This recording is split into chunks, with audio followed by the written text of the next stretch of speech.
travesty as well. I want to talk more about this with Florida Republican Congressman Randy Fine. He's a member of the House Foreign Affairs Committee. He's also on the House Committee on the Education and Workforce. Congressman, thanks for being here. Thanks for having me. I want to get your take first. We just played a soundbite from Kash Patel from earlier today, for FBI Director Kash Patel, talking about the shooter, the gunman, in this tragedy in Washington. May have ties to forces in Afghanistan. As a member of the House Foreign Affairs Committee, does this surprise you at all? No, look, Joe Biden opened the floodgates to immigrants, legal and illegal, from all over the world, giving refugee status to people who didn't deserve it, not caring who came across the border, importing them by the hundreds of thousands. And we're now reaping what we sowed. I mean, people want to focus on what happened in Washington, but I'm thinking about 6 months ago, an Egyptian Muslim refugee throwing flames on Jews in Colorado. This is an endemic problem that is the result of horrific policy that we now have to deal with. And I'm angry, and I think every American should be angry as well. President Trump said in his address last night from Mar-a-Lago, we will re-examine every single alien who has entered our country from Afghanistan under the Biden administration. Congressman, can anybody be held accountable for the failed vetting of the tens of thousands of Afghan refugees that came into this country? I hope so. But here's the bigger issue. How do you know what is in someone's mind and what is in someone's heart? I think to some degree, the whole notion of vetting is a flawed theory. You can't know what these people believe. They're not going to say, hey, I hate America and I want to walk up to two people and shoot them in the head. I think what we need to do is from countries and philosophies that do not share our values, it is time to send them all home.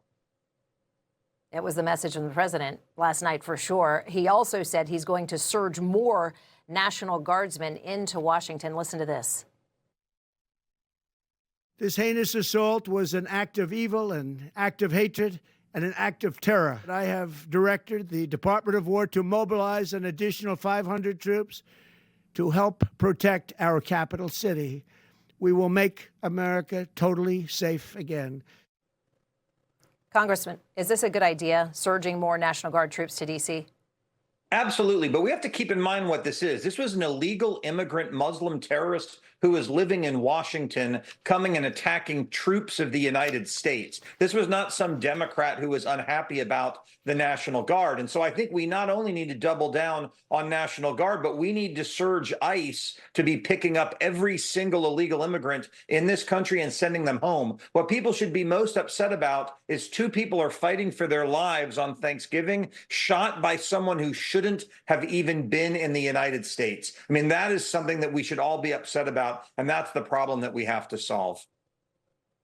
At a time that the rhetoric just continues to grow more intense, the so-called seditious six, I know you've been following closely on this, the Senators Mark Kelly, Alyssa Slotkin, they're getting most of the attention on this, but Democrat Representative Jason Crow, Maggie Goodlander, Chris Deluzio, and Chrissy Houlihan, they're also part of this viral video telling American service members that they can refuse what they deem to be an illegal order.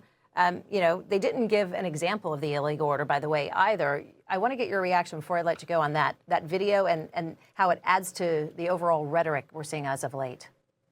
Well, they need to be held accountable for their crime. By putting out that video, the implication is that Trump is doing things that are illegal and that soldiers are being asked to do things that are illegal. They are not. Stopping crime, rounding up illegals, that is the job of government. And these Democrats need to be held accountable, because part of the responsibility for what happened yesterday, and certainly part of the responsibility from the reaction on the left, is because of these people. What they did was wrong, and we need to hold them accountable. Florida Congressman Randy Fine, thank you so much for joining us today. Appreciate it. Thank you.